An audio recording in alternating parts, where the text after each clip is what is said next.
Conheça agora as grandes marcas da educação, parceiras do Escola em Voz. Joy Brinquedos. Diversão é assunto sério.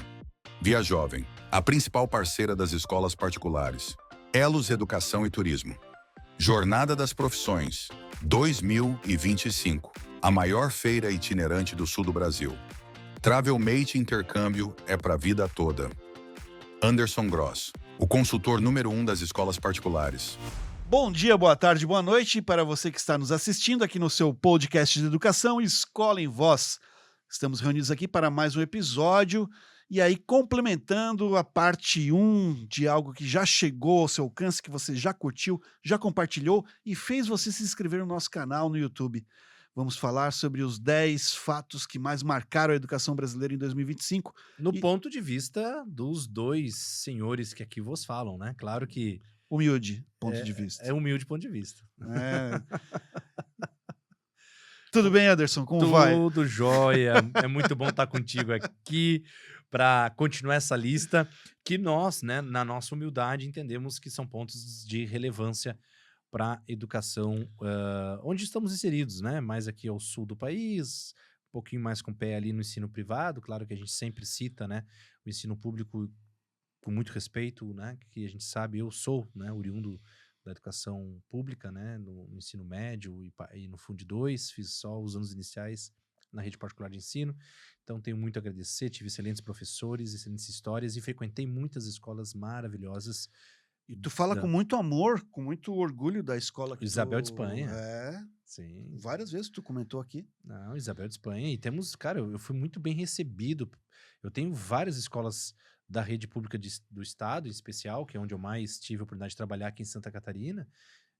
Dentre, né, as redes públicas, foi a que eu mais frequentei. Então, tive, cara, assim, trocas maravilhosas no Gama Rosa, lá em São Pedro de Alcântara, no Nereu Ramos em Santo Amaro, no Maria da Glória em Biguaçu, um colégio maravilhoso, no Irmã Maria Tereza ali na Ponte, Na Ponte Maruim. parece um colégio particular pelo cuidado, zelo e sempre com excelentes resultados Enem, vestibular. No Semajoba também com muitas trocas, o Jacó Anderle lá em Canasvieiras. Sim. E não posso deixar de citar, né, o Instituto Estadual de Educação, com muitas experiências positivas, um colégio que eu admiro, já esteve aqui conosco gravando episódios A também. diretora influencer, porque eu nunca vi tanto comentário elogiando a editora. Diretora? É a Márcia? Márcia Leite. Ela é diretora de ensino. Diretora influencer. E o professor Vandelinho é o diretor-geral, né? E tem também, acho que a professora Regina, que cuida mais da educação infantil e dos anos iniciais, né? Se eu não estou errando o nome, espero que não. Mas, enfim, são tantas e tantas escolas que não foram citadas aqui por falta de tempo, até pequeno esquecimento, mas a Escola do Futuro lá na Tapera, a Escola da Rede Municipal, Sim. o case de sucesso da Prefeitura Municipal de Florianópolis, que é uma escola de referência, uma escola também com uma equipe fantástica de professores, uma direção para frente, um projeto extremamente inovador, e da rede pública municipal. Então, a gente sempre tem. E até falando sobre a rede pública, né, eu queria trazer, talvez não assim como um fato, sabe, Rony? Talvez assim, mas não foi um acontecimento, não foi um fato, não era assim que a gente imaginava a lista de vocês. Mas eu acho sempre importante a gente citar que quando a gente fala da rede pública, nós estamos falando de algo que interessa a todos nós, né? A qualidade de ensino na rede pública, ela afeta milhões, né, de pessoas, de famílias, de jovens, crianças, até porque é a maior malha de alcance de educação no país, né? É a maior quantia de unidades de ensino e também de alunos e professores. Então, muita gente é afetada pela educação. E um dos fatos que eu trago, o primeiro fato desse episódio, é que, olha que interessante, tá? O governo federal realizou repasses significativos para o Fundo de Manutenção e Desenvolvimento da Educação Básica, o famoso Fundeb, tá? E isso totalizou cerca de 27,2 bilhões de reais distribuídos para a qualidade e a melhoria do ensino, né, da educação básica brasileira, tá? Esse dado eu trago como um fato, sabe por quê? Porque, na verdade, se a gente olhar, Rony, não falta recurso no Brasil para a educação básica. Se nós olharmos o Fundeb, se nós olharmos aí os recursos que são utilizados, por exemplo, para merenda escolar, para o transporte escolar, para compra de uniforme, para tudo que tu imaginar, Rony, que tu imaginar que existe dentro de uma escola particular, que é o meio onde nós mais estamos inseridos, existe algum projeto, algum fundo, algum recurso com edital específico para a rede pública.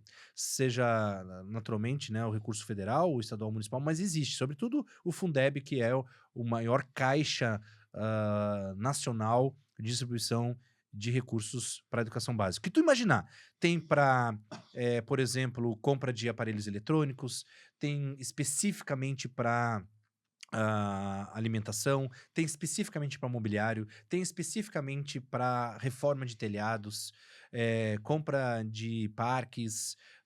Cara, o que tu imaginar que existe dentro de uma escola, existe uma linha dentro dos recursos só para tratar desse, vamos dizer, né, desse universo de investimento que cerca a educação básica.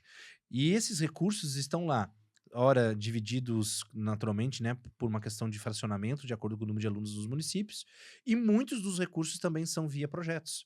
Estão lá, o colégio tem um projeto voltado para áreas da ciência, não sei o que das quantas, projeto cultural, não sei o que das quantas, projetos, não sei, enfim, é tanto recurso, é tanto projeto, que muitas vezes não falta o recurso, falta o projeto. O interesse do município ou daquela escola em saber que existe um recurso, fazer um projeto, elaborar um projeto, encaminhar, e aí, estando de acordo com as regras do edital, o recurso é liberado. Muitos recursos acabam retornando justamente por conta dessa falta de projetos.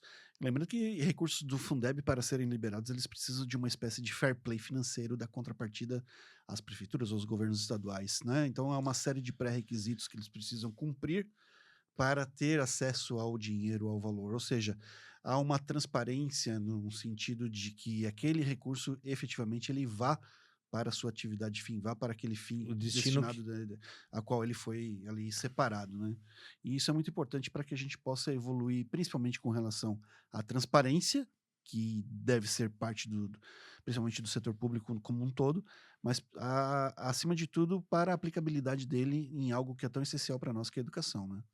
E assim, ó, quando esses critérios são obedecidos, né, e são bem usados, você vê ilhas de excelência da educação pelo Brasil afora.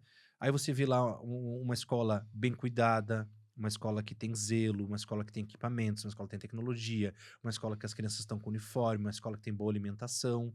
Esses dias, para ter uma ideia, eu estava visitando uma escola dentro de um projeto que eu estava executando, e os alunos estava sendo servido para os alunos com uma alimentação ali por volta das 10 e pouco da manhã, um almoço, já de fato era alimentação de almoço, comida mesmo, né, de prato, né, estava sendo servido alcatra, para te ter uma ideia, não estou falando de alcatra, de patinho, nós estamos falando de carne De primeira. de R$ 50, 50 e poucos reais o quilo, que você encontra nos mercados por aí afora. Então nós não estamos falando assim daquelas carnes enlatadas, não sei se tu é dessa época que vinha a carne enlatada, me lembra muito aquele de pet, essa né? é a época da vacina de pistola. De pistola, né? Tu lembra das carnes enlatadas, da carne moída, da salsicha, né? Uhum. Que vinha para as escolas, aquela coisa. Ui, cara, eu lembro do sabor como se fosse hoje. Aqueles shakes, né? Aqueles achocolatados, que, meu senhor do céu. Mas não, cara, estou falando hoje de alcatra, de patinhas, estou falando de coisa nobre, bem servido, bem elaborado. Então tem. Quando não, Anderson, eu quero até fazer uma observação. A própria escola tem uma horta comunitária que também alimenta ali a sua... No interior, principalmente, frutas. Assim, é incrível isso. Tem várias escolas que elas cultivam ali mesmo alimentos que vão estar utilizando na merenda escolar. Exatamente, e especialmente no interior ali, frutas, às vezes na escola ou na redondeza ou pela família, né, comunidade escolar de um todo. Cara, tem muitos exemplos positivos do correto uso dos recursos, né. Você vê, por exemplo, né, tem o fundo do material escolar, né, que inclusive é obrigatório botar na capa, né, ali A, a mas origem, né? é a origem do recurso. Você tem no transporte escolar, né, você tem escolas que têm dentista, serviço mesmo odontológico dentro da escola, tá? Ofertada justamente por recurso, porque existe esse recurso, existe lá. Aí basta que o município ou a escola escreva o projeto, tenha uma sala adequada, e depois encaminhe o projeto é autorizado e o recurso cai na conta e você pode ter mais, digamos, a oferta de mais um serviço eh, de necessidade básica ali para aquela comunidade. Então, assim, dinheiro tem, e muito. Na verdade, o Brasil distribui muito recurso. Me dói muito, me dói muito, me dói no coração quando eu vejo reportagens de secretários de educação ou de prefeitos que estão sob investigação já finalizada e sendo presos por roubarem o dinheiro da merenda escolar, por exemplo, né? De roubarem, desviarem, né? De fazerem licitações com material didático, ou transporte, enfim, cara, é tanto recurso assim, daria pra gente ficar aqui o dia inteiro falando de todas as linhas de recursos que podem ser solicitadas por um município ou por uma escola. E aí o que que ocorre? Muitas vezes com compras superfaturadas, desvio, lavagem, aquela coisa toda que a gente está cansado de ver. Dói demais, porque quando bem aplicado, o resultado ele é notório, ele é visível, na qualidade de ensino daquele município, daquela escola. E aí vem, claro, né, a Prova Brasil ali, né, o SAEB, e comprova isso. Quando você olha as escolas mais bem colocadas, você observa que não só ter acesso ao recurso, mas a correta aplicação do recurso faz a diferença, nessas escolas, tá? Meu caro amigo Anderson, nós estamos aí nas plataformas de streaming do da Apple, Spotify, da Apple Podcasts, do Spotify e da Amazon. Para você que acompanha a nossa lata no YouTube, por favor, não deixe de se inscrever no nosso canal, assinar, compartilhar, sugerir conteúdos para que nós possamos trazer sempre algum assunto de extrema relevância. Meu caro Anderson, no nosso primeiro episódio destes 2 episódios falando sobre os fatos que mais marcaram aí a educação no Brasil em 2025, nós falamos aí sobre a sanção da lei restringindo o uso de aparelhos celulares dentro das escolas, falamos sobre as reformas no novo ensino médio, que tornaram ele velho novamente, falamos sobre o Enem, as mudanças e as fragilidades dessa prova com seus vazamentos, falamos de expansão de programas de ingresso universitário, né? E do apagão de professores. E vamos botar o Fundeb aqui também como um sexto, né? Se tu concordares, eu gostaria de fazer o registro. Joga no Fundeb. Eu acho que o Fundeb que a gente acabou de citar, eu acho que tem que ser um sexto elemento, porque a gente tem que fazer menção ao É um quanto plus.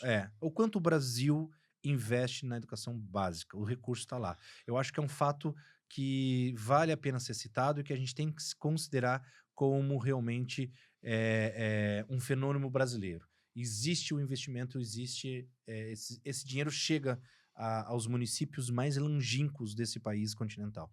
Então, vamos dizer assim, 6 tópicos nós já abordamos. Tem mais 4. E aí, voltando no último tópico do último episódio, quando nós falamos do apagão dos professores, ali a gente caiu numa conversa também sobre essa questão da saúde mental. E eu acho que isso é um tópico específico que a gente precisa falar, que é o crescimento recorde dessa demanda por saúde mental escolar, por você buscar recursos dentro das escolas para poder trabalhar essas novas doenças, trabalhar essa nova realidade e ter sob controle, ou pelo menos tentar controlar aquela sociedade que está ali dentro daquela comunidade, né? Incluindo professores, funcionários, colaboradores, equipe da beleza e principalmente alunos e pais. Eu vejo assim, ó, que todos os dados, eles mostram com clareza que há um aumento significativo no afastamento, tá? De profissionais da educação, justamente por questões de saúde emocional, tá? Eu gosto sempre de dividir as questões físicas as mentais e as emocionais. Eu chamo de físicas as de física mesmo, que são as dores, são os problemas de saúde, sejam crônicos ou doenças e etc. Os mentais aí já tragam realmente assim, né, aquela questão mais, né, psíquica mesmo, mais ali do psiquiatra mesmo, a mental, né, vou chamar dessa forma. A emocional eu chamo mais daquelas psicológicas, né, que aí vem o estresse, a ansiedade, a depressão, né, a fadiga, a exaustão, a falta de inteligência emocional, o descontrole emocional. Então, assim, a gente tem uma sociedade mais fragilizada e nós temos também um colaborador em todas as áreas que nem você citou da escola também mais fragilizado, né? Então, acho que dificilmente nós vamos encontrar uma escola que possa comentar aqui, se assim desejar, no nosso canal, especialmente nesse episódio. Eu acho difícil uma escola garantir que ao longo dos 200 dias letivos de 2025 ela conseguiu ter a sua equipe completa. Assim, talvez um dia, poucos dias, talvez ela tenha conseguido ter o seu quadro completo esperado para aquele dia, sem nenhuma falta, sem nenhuma saída, enfim. É muito raro isso acontecer. Pelo contrário, né? Você tem cada vez mais ausências, você tem por fadiga, por questão emocional, por questão física, mental, autodemissões também aumentou bastante. Pessoas que estão desistindo da carreira, desistindo de atuar em escola. Então, assim, a gente vive realmente um momento muito fragilizado da área de recurso humano que faz uma escola rodar. Eu acho que isso foi marcante em 2025. Claro que a gente percebe, né, que isso também tá nos alunos. Você tem cara, eu não consigo, assim, achar um dado que possa corroborar com a minha observação. Por isso, ela vai ficar muito no palpite e eu me responsabilizo pelo meu palpite, tá? Mas eu não lembro de ter visto tantas escolas e pessoas próximas, até de profissionais de fora da escola, usuários de escola, famílias ou estudantes. Eu nunca vi tanta gente mencionar recuperações de notas, tá? Eu não lembro assim de tanta gente conhecida e de tanta gente com recuperação em provas finais, assim, sabe? Claro que pode ser apenas uma observação mais de uma atenção seletiva da minha parte sobre esse assunto, aí claro que daí parece que tem mais, mas eu te confesso que isso me chamou a atenção e eu acendi esse alerta, sabe? Será que os nossos estudantes estão normalizando a recuperação? Será que os nossos estudantes estão. É, é um novo normal?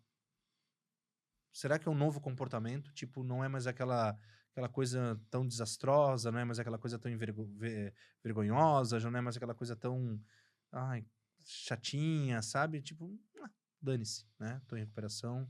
E assim, ó, não é uma ou duas, 8, 10 matérias, alguns até com notas expressivas, aquela super prova final, aquela recuperação da recuperação.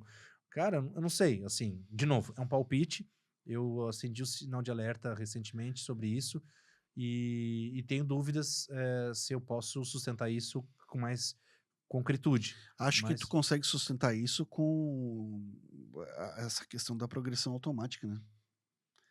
A gente tem acompanhado esse aumento sistemático da chamada progressão automática e eu li algo a respeito na semana passada de que isso ia ter uma ampliação, né? Não sei se no estado de São Paulo, em algum estado específico. Então a gente entende que há uma força barra dessa normalização. Você acaba normalizando por conta de uma legislação que te facilita isso, te traz essa situação. E aí tu soma uma série de fatores e critérios para poder fazer com que ele não dê a devida importância, né? E para mim o principal fator é a questão da desvalorização do profissional que está ali na frente, do próprio professor, né? Quando ah, não há chancela para o trabalho do professor por parte de escola e de família, você vai ter um aluno mais relapso. Vai ter um aluno que vai dar mais de ombros, vai ter um aluno que não vai se portar tanto, Vai ter para um aluno que, para ele, mediocridade está tudo certo. Eu penso que a gente tem um cenário que está mostrando as suas caras nesse sentido. Eu acho que está aparecendo e está se manifestando com mais frequência essa banalização da recuperação e do dane-se, assim. Eu acho que, especialmente ali anos finais, ensino médio, me parece assim que, cara, o público que ligou o dane-se aumentou significativamente. Tá nem aí, não se importa mais, não tem vergonha em relação a isso, sabe? E, claro, passa pela desvalorização do papel do professor, passa pela saúde mental, bem-estar emocional, né? Passa por tudo isso que a gente vem citando. Mas eu acho que, como sétimo fator, a gente tem que manter ele sim dentro da lista, porque a saúde emocional ah, das pessoas da educação de maneira geral está sim mais fragilizada, né? Você tem um apagão de liderança, né? Basta ver escolas que a gente conhece que estão contratando profissionais para a dianteira da escola, seja no corpo diretivo ou na equipe da liderança pedagógica. Cara, é um verdadeiro apagão. Não tem hoje profissionais de mercado com experiência, né, com histórico robusto para segurar uma escola com mais de 500, 600 alunos. Hoje já não tem mais, Ó, né? fui buscar a informação aqui, é no Rio de Janeiro, não é em Tá, São Paulo, tá? É uma matéria de 11 de novembro, então recente. recente. E é um decreto 49.994, 17 de novembro, então deixa eu ver a matéria é de 27 de novembro. E instituiu a chamada Política Estadual Excepcional de Progressão Parcial, né? O nome técnico suaviza o impacto real, trata-se de uma aprovação automática e disfarçada, ainda que revestida de expressões como progressão parcial, regime especial de recuperação ou atividades complementares obrigatórias. O que diz isso, né? O documento estabelece que estudantes da primeira e segunda séries podem avançar com até 6 retenções distintas, enquanto a terceira série admite progressão mesmo com 3 reprovações. A norma que se apresenta como excepcional, mas que acaba por institucionalizar um afrouxamento estrutural sem precedentes. Isso lá nos anos iniciais.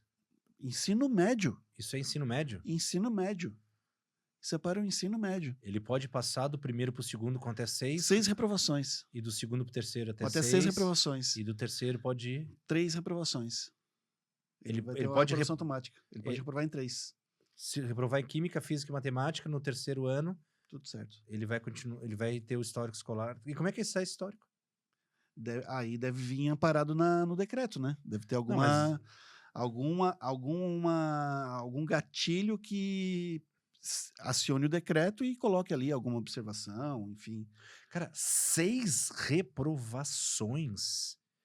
Ele consegue ainda progredir no pro próximo ano escolar? É. Tá, Não, mas ainda é um projeto, não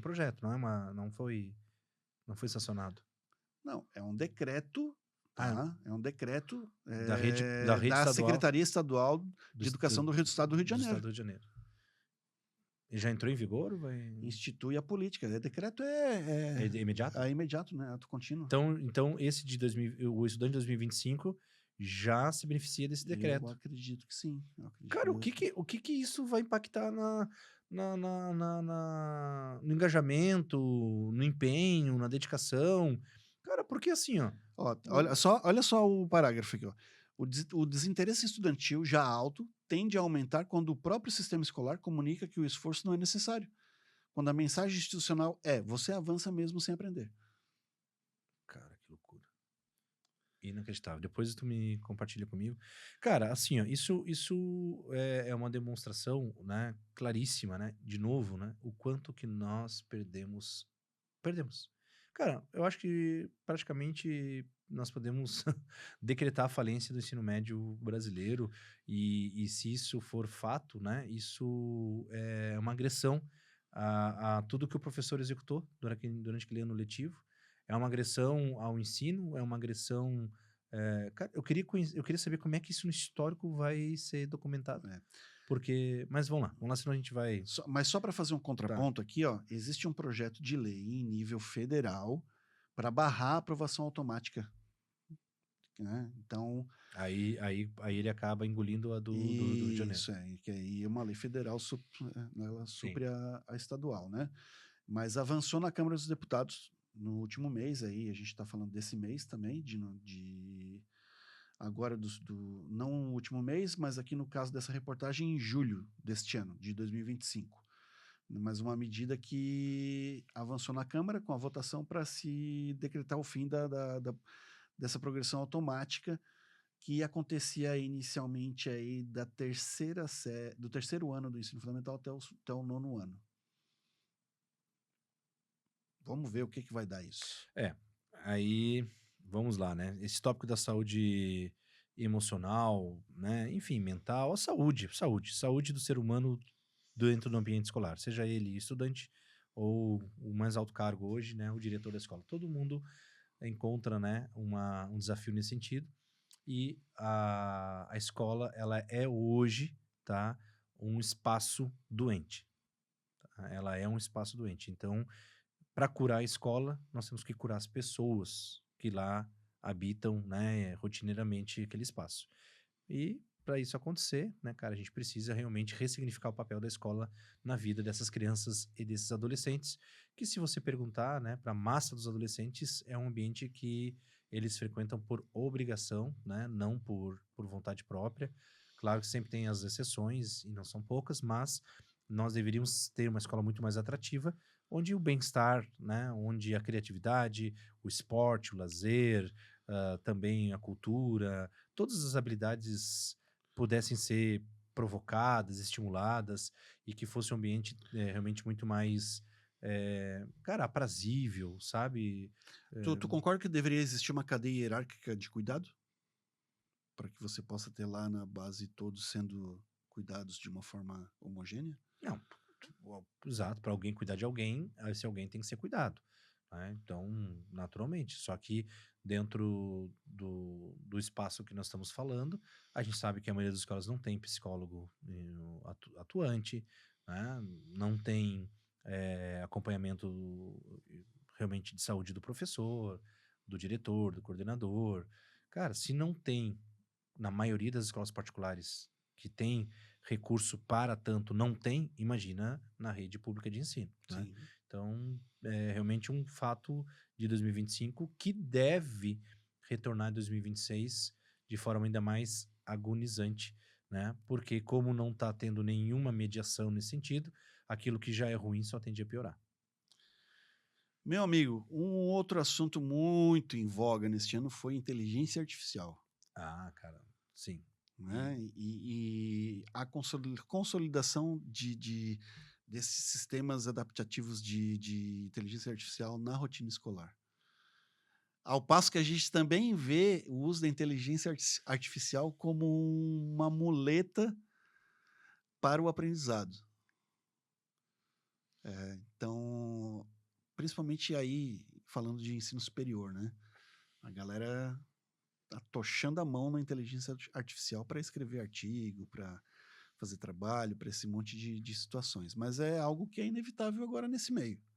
Como utilizar a inteligência artificial a favor da educação? Assim, quando você conversa com o pessoal que está mais inserido na IA, como por exemplo no William Matos, que já esteve conosco aqui, né, e esteve conosco também no TechSul, ele já trazia de que cada vez vai ser mais difícil você conseguir perceber a diferença entre um artigo publicado originalmente pelo estudante ou até pelo cientista e algo similar produzido pela IA, tá?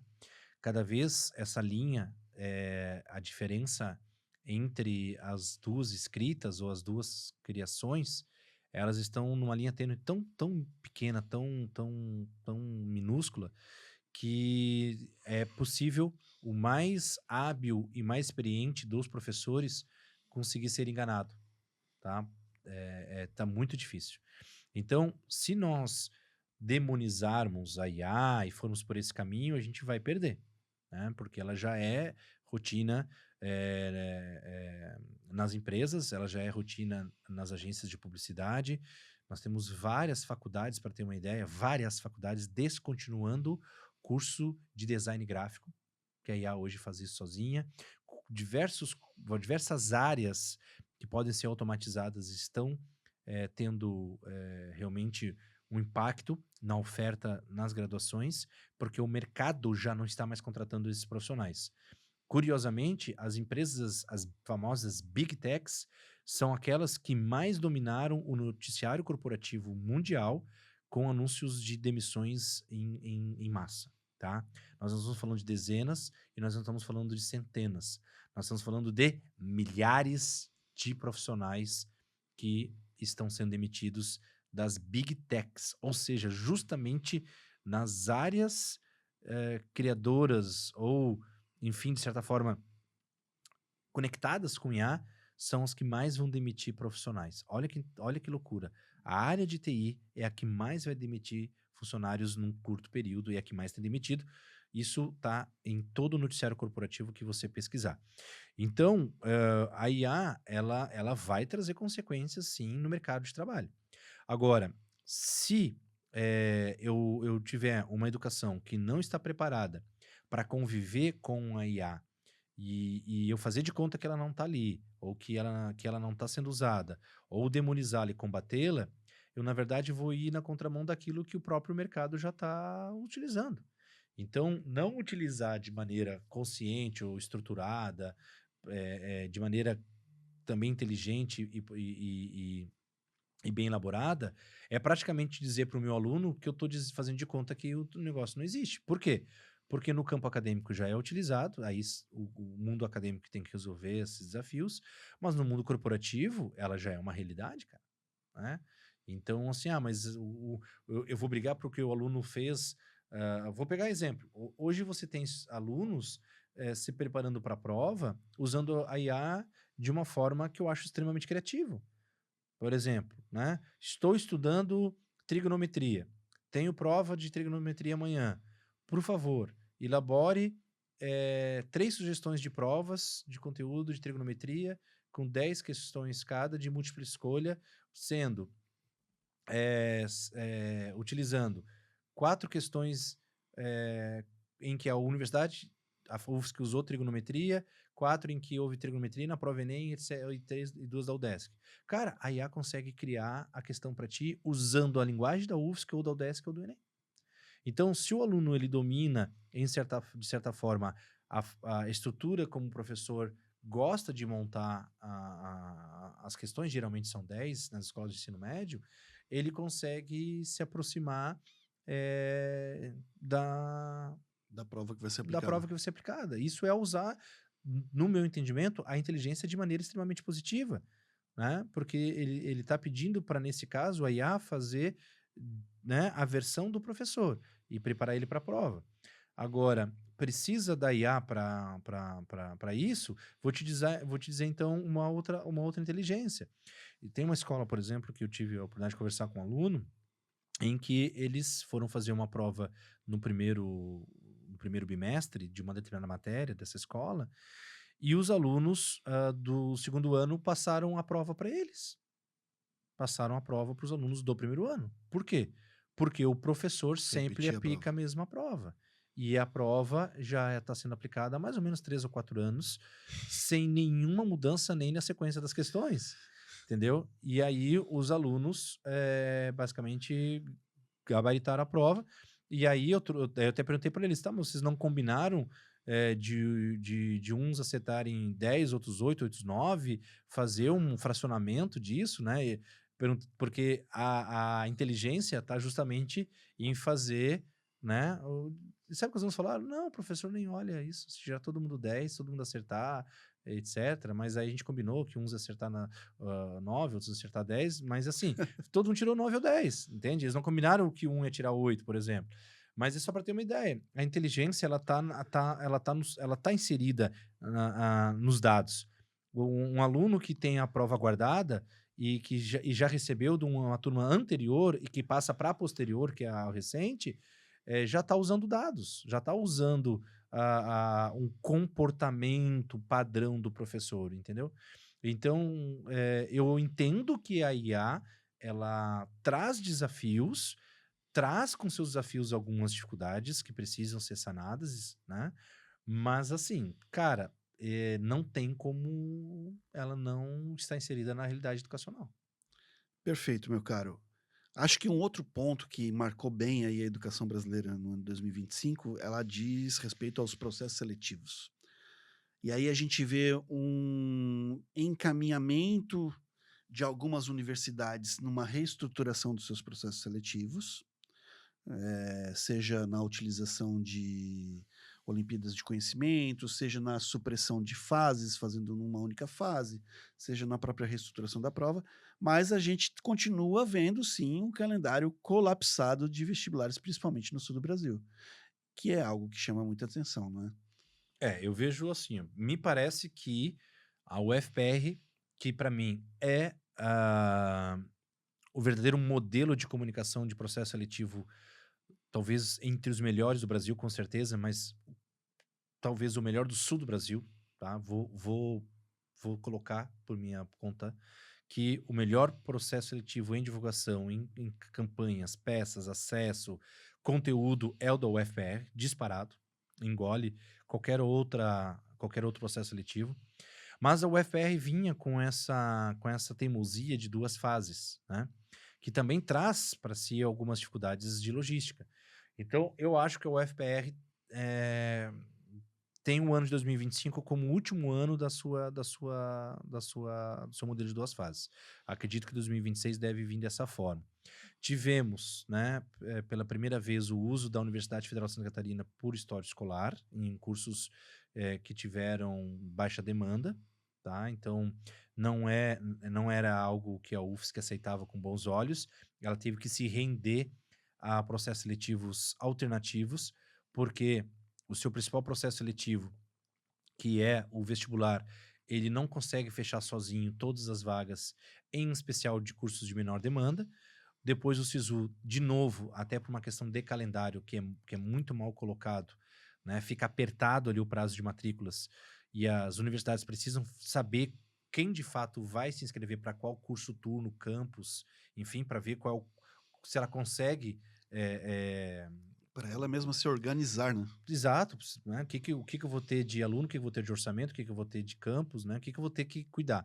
Então, é um calendário colapsado também para as universidades.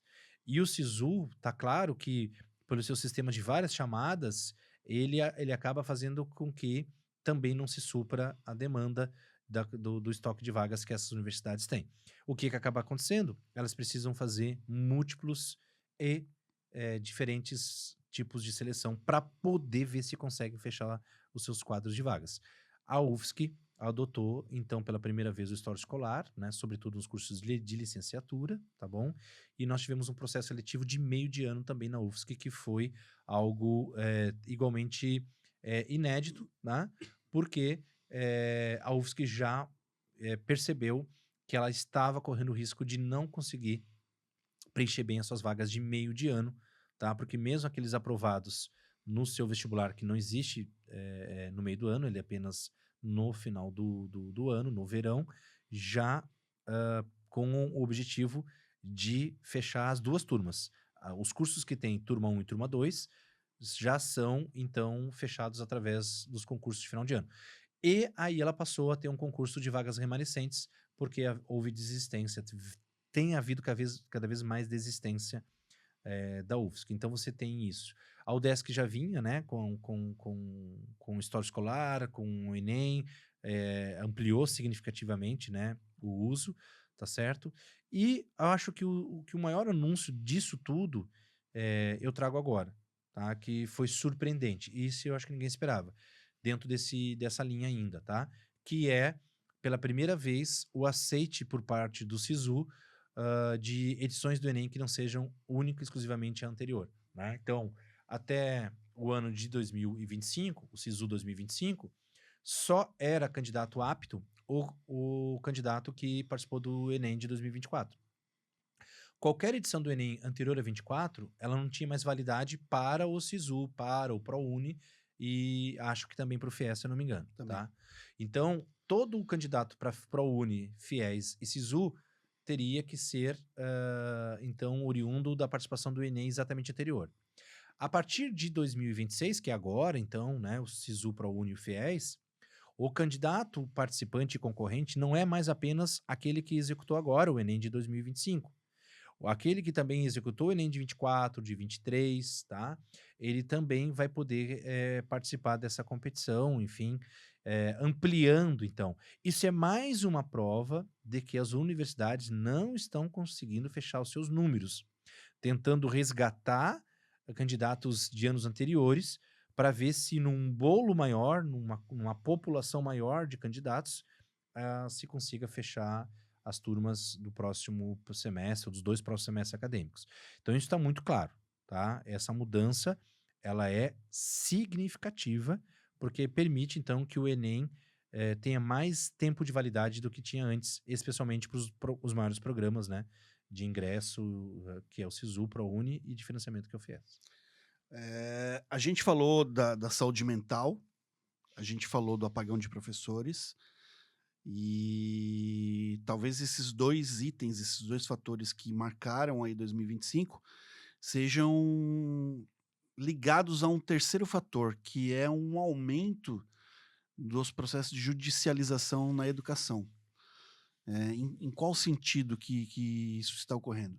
Famílias que questionam notas, metodologias, avaliações, inclusão, adaptações curriculares e que Obras literárias. obras literárias e acabam judicializando isso, né?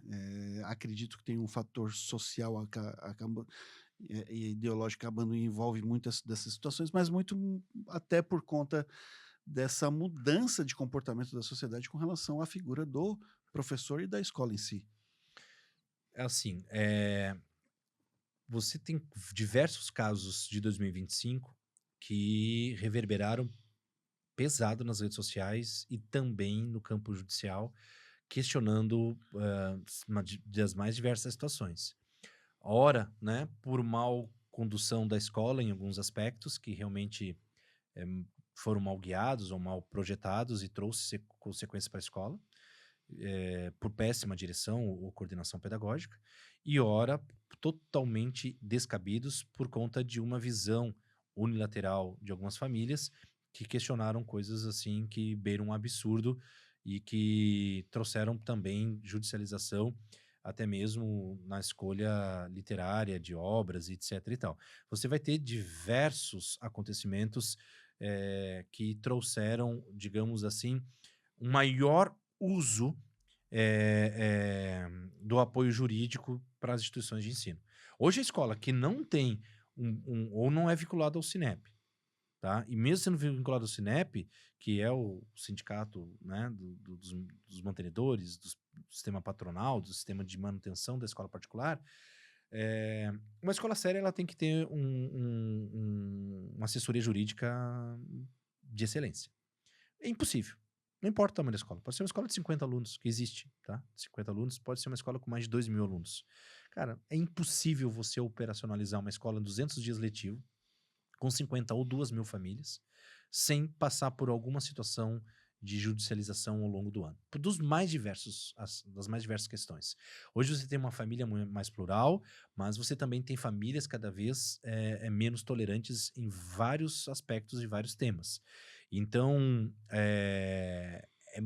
o tempo todo, o diretor, a diretora, o mantenedor, a mantenedora, a coordenadora, o coordenador, o professor parece que tem que estar defendendo pontos de vista ou aplicações pedagógicas, etc e tal, e defendendo até mesmo a disciplina de um estudante, né, que foi retirado de sala de aula, às vezes porque precisava, porque realmente ele faltou com respeito e ele foi mal educado e não é digno que ele permaneça naquele ambiente com aquele palavreado, com aquele desrespeito que ele fez a um colega ou ao professor lá à frente. Então ele tinha que sim ser tirado de sala e passar por uma questão de orientação pedagógica, orientação disciplinar por parte da escola. Mas muitas vezes também por um professor cansado, mal orientado ou que nem deveria, me perdoe, mas talvez nem deveria ser professor, que fez uma menção a alguma coisa em sala de aula totalmente inadequada ou equivocada, e esse professor, então, fez, né, mau uso da sua autoridade, e aí, sim, o aluno foi exposto, ou foi humilhado, ou foi injustiçado né, na figura da autoridade do professor, pela maneira como conduziu aquilo, e aí a família provavelmente vai fazer o seu movimento. Então, a gente tem de tudo, né? Desde a família que, nesse caso, pode sim estar tomando uma ação legítima, como não. Está tomando uma ação, mas não é legítima. O aluno deveria ter sido sim. Só que ele é o reizinho, né?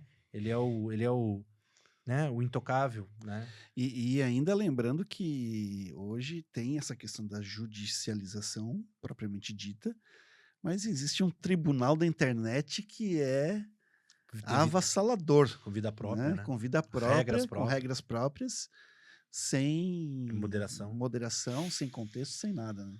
É uma coisa incrível que nós vivemos hoje.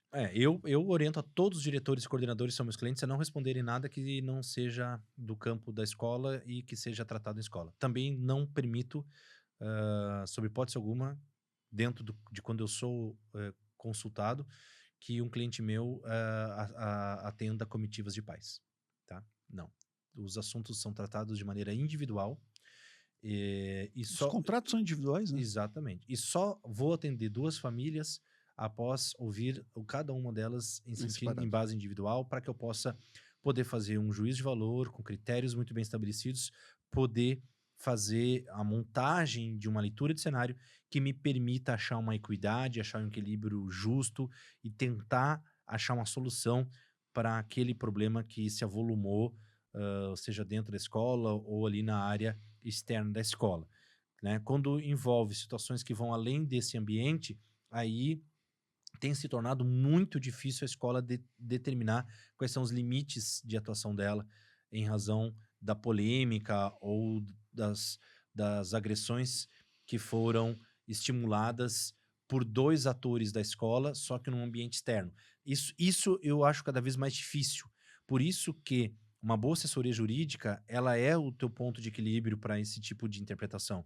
Porque até onde vai o limite da escola na ação, por exemplo, mesmo que a situação envolva 2 atores da escola, 2 indivíduos da escola, e que venham tratando um assunto escolar, mas fora desse ambiente, em outro canal, em outro momento, em outro horário, né? O quanto que a escola é responsável ou não por tratar esse assunto e resolvê-lo, né?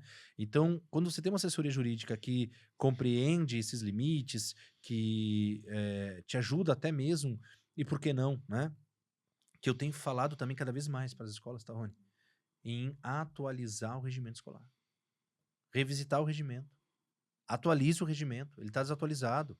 Ele não está mais tratando de assuntos que são novos, que são da nova rotina estudantil, dos novos hábitos das famílias, das novas ferramentas, entende? Dos novos comportamentos. Então, se o teu regimento está desatualizado e não prevê esses novos comportamentos, talvez você esteja até mesmo totalmente descoberto, tá, judicialmente. Porque no teu regimento não estava previsto. Se a tua lei não prevê. Exato, né? Deixa abertura.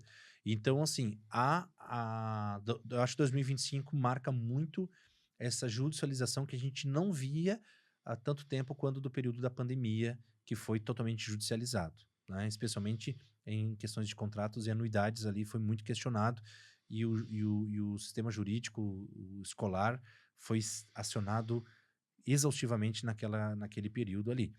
E penso que 2025 tem essa marca também, tá? Então, uma escola que precisa ser competitiva, atuante, uma escola de bem-estar, ela precisa estar muito atualizada do ponto de vista jurídico, porque cada vez mais eu entendo que esse movimento vai crescer. E aí, para finalizar, Último ponto? um 11º ponto, já que a gente já entrou fechou com a Fundeb, né? Ah, desculpa. Então agora a gente vai para um 11º. Eu entrei com o Fundeb sem combinar. Então a gente vai para um 11º que mas eu acho que... Mas precisava. Precisava, foi válido, claro, válido. Mas eu acho que esse agora vai muito de encontro a até um trabalho que tu faz nas escolas de assessoramento, que são 2 coisas que surgem aí. Uma já há um tempinho, já visualizadas, já bem visualizada por nós, né?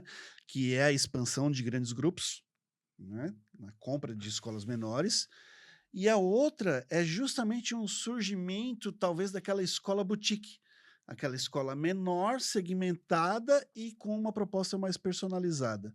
duas coisas que estão aí no mercado e que a gente vê aí como algo que traz como um impacto, uma concorrência maior, uma segmentação, enfim, um mercado em transformação, coisas que estão fazendo mais parte do lugar comum dentro das escolas. Eu acho que as escolas boutique foram a bola da vez 2025, tá? As escolas personalizadas, escolas ali para 200, 300 alunos, com ticket alto, alta entrega, serviços premium.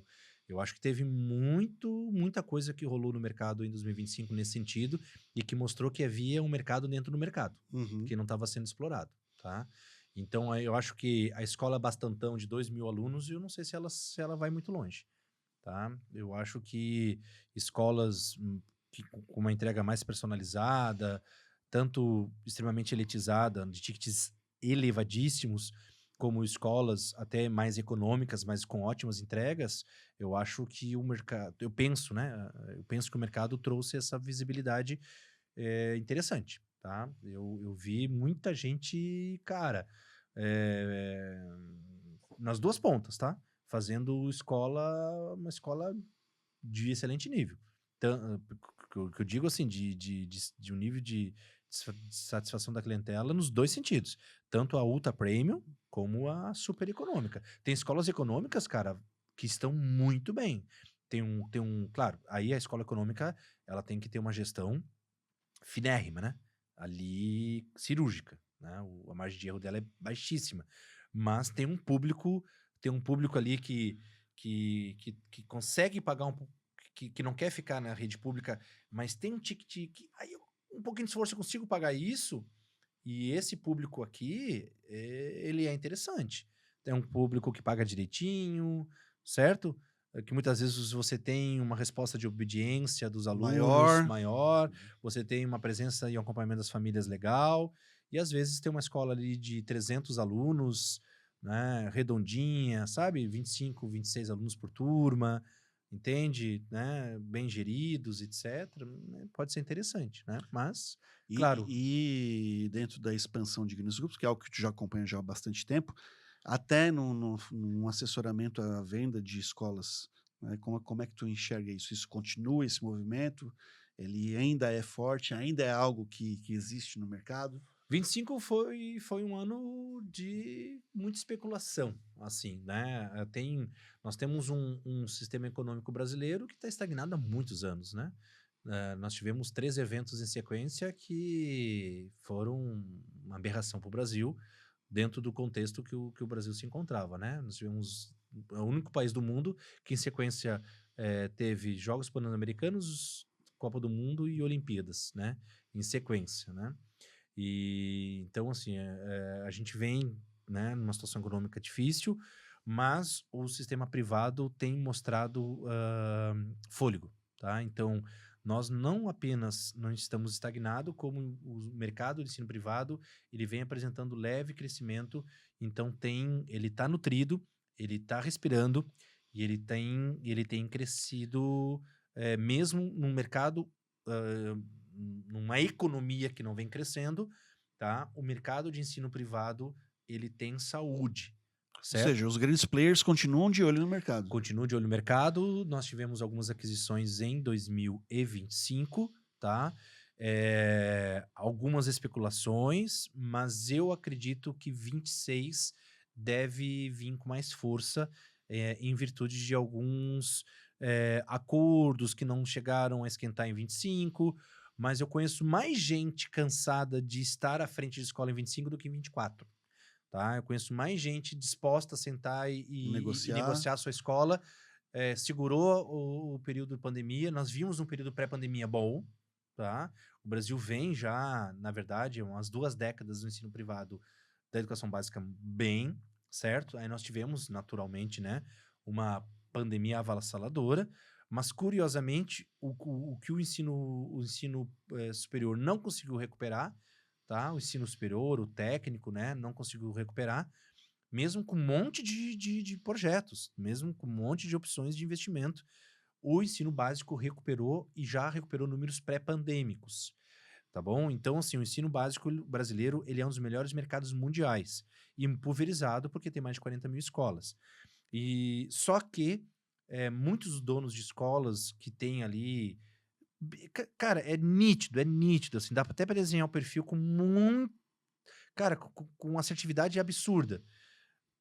Diretores com mais de 30 anos na operação, é a persona perfeita, é o retrato perfeito que eu diria de alguém que já está cansando de estar na operação da escola, talvez o filho, a filha não vá fazer a sucessão do negócio, e aí se não tem sucessão e você já está lá beirando 60, 65 anos e tem um patrimônio construído e olha... Porque escola consome, cara. Sim, Escola, muito. escola consome, né? Principalmente o dono, principalmente escola independente.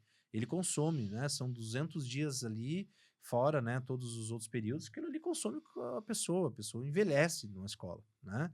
Então, o que que acontece? A pessoa olha, tem patrimônio construído, né? Tem dinheiro pro resto da vida, né? Já tá numa idade que merece mais cuidados, carece de mais cuidado pessoal, de saúde, né? Se ela tem tendências familiares a determinadas doenças, algumas coisinhas já começam a aparecer, aí ela olha e diz assim, eu vou terminar minha vida na escola? Não, ela já começa a pensar, aproveitar um pouco mais, viajar, usufruir dos recursos que tem, certo? E eu nunca vou esquecer de uma das diretoras mais emblemáticas da educação catarinense, né? Uma das pessoas mais conhecidas, mais faladas da educação catarinense. Ela disse para mim um dia, quando eu visitei a escola dela, ela mostrou o novo prédio e tal, né? Ela ampliou o ciclo, etc. É uma empresária de sucesso. Ela disse assim, ó, o sucesso da minha escola custou a relação com as minhas filhas. Ela disse isso. Ela mencionou que ela tem 2 filhas, Eu sei quem é. né? E as 2 moram longe, né? Não tem aquele vínculo, não se construiu aquele vínculo, não se construiu aquela história, não se construiu, sabe? E aí? E aí eu te pergunto, aí tu chega lá com 65 anos, daqui a pouco 70 anos, cara, tu olha e aí? Né? Bacana, eu tenho tudo isso, mas as pessoas mais importantes da minha vida não querem nada disso. Talvez tenha até pavor, porque aquilo é a lembrança de que não se criou o vínculo familiar durante toda a história de vida delas. Então, muitos mantenedores, diretores, especialmente de escolas independentes, que é o caso em especial aqui, que são as mais vulneráveis para compra, aquisição, etc., encontram-se nesse cenário. Né? Escolas com 30... Cara, passou ali, ó, 25, 30 anos, pode ter certeza, pode conversar com o mantenedor ou mantenedora, que se não tiver filho ou filha para suceder, deve estar cansando e deve, né, estar propenso a uma conversa. Então, por isso que eu acho, né, honestamente, ali eu penso muito nesse caminho, que 26 deve trazer muitas surpresas ainda de escolas que a gente não imagina que deve trocar de controlador aí no próximo ano, porque 25 teve muita especulação, né? Se a gente olhar 24, 23, teve muita venda, tá? 25 já deu uma queda, mas teve muita conversa. Eu imagino que por 26 justamente ser um ano político, né? Mas a trajetória política, tanto nacional como estadual, parece estar desenhada, talvez os grupos investidores estejam mais propensos com esse desenho político-econômico que parece que está se configurando no Brasil. Eu acredito que deve ter uma tendência de, acho que dá para... Não vai ter tanta mudança assim, acho que o cenário é esse, dá para investir. Mas se não for 26, daí sim, daí acho que 27 deve vir com força. Mas sim, temos um cenário de compras e vendas, né, aí no mercado que tem que ser observado. É isso aí, meu caro. Com isso, nós encerramos a segunda parte deste capítulo sobre os 10 Agora fatores 11, que mais eu marcaram acrescentei o 11º. com um plus, com um bônus track, né, nesses fatores que mais marcaram a educação do Brasil em 2025.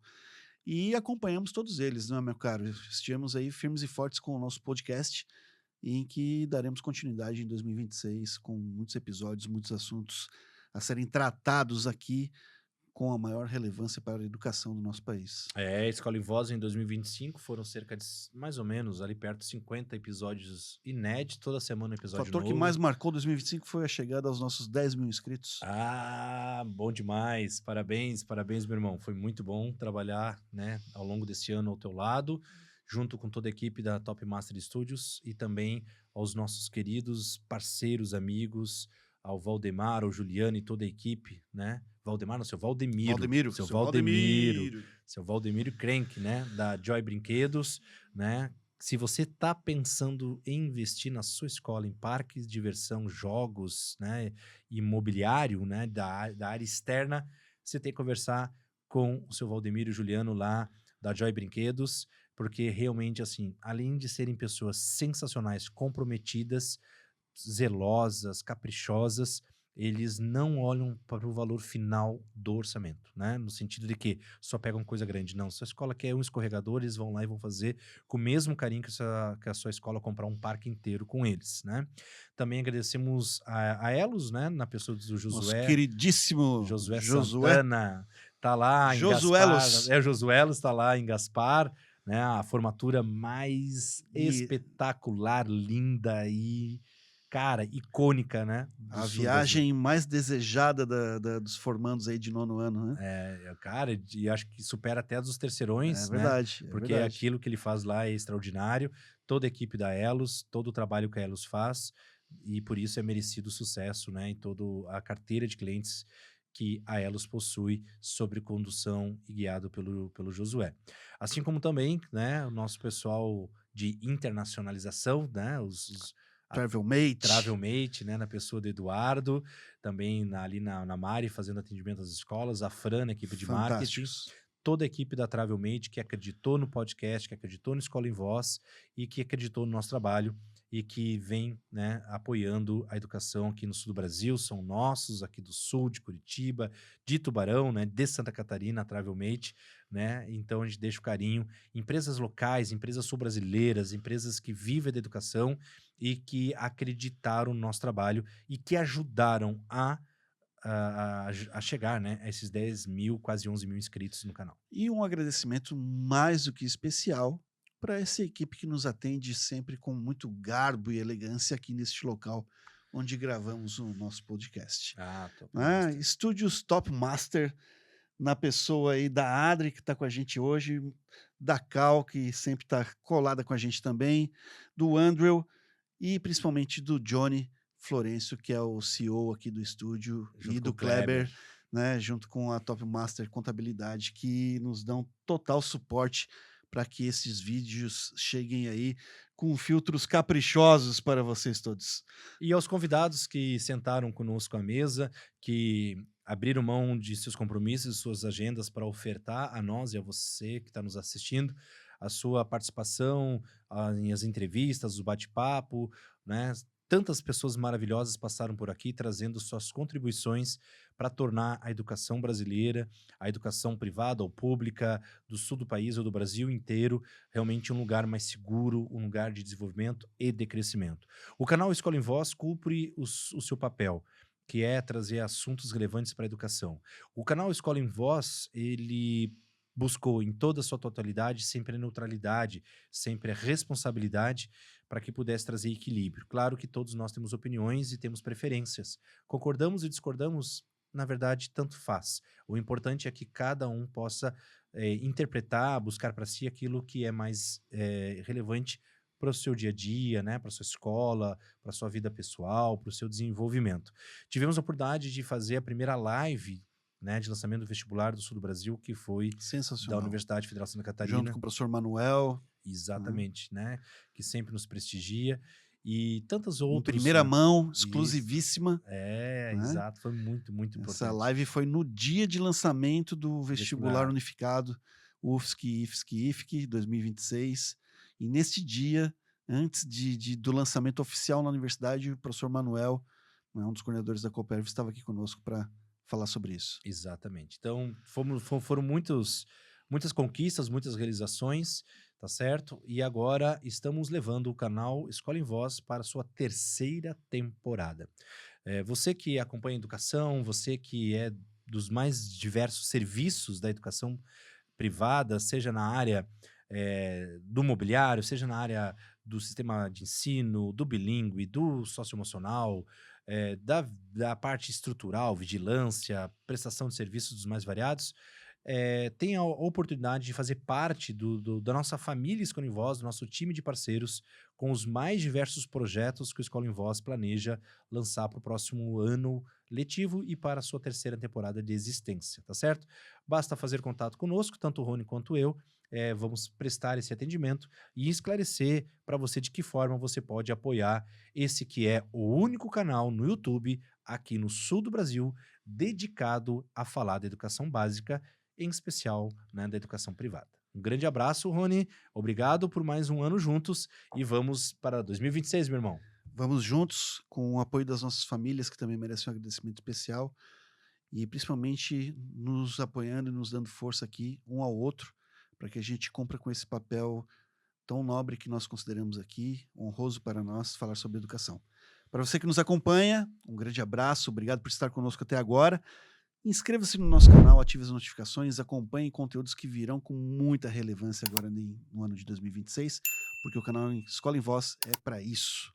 Ele serve para trazer para você estes conteúdos e esclarecer para você tudo que se refere à educação no nosso país, e em especial aqui na região sul, em Santa Catarina. Um grande abraço e até lá. Este episódio do Escola em Voz contou com o apoio das seguintes empresas e marcas: Joy Brinquedos. Diversão é assunto sério. Via Jovem, a principal parceira das escolas particulares. Elos Educação e Turismo.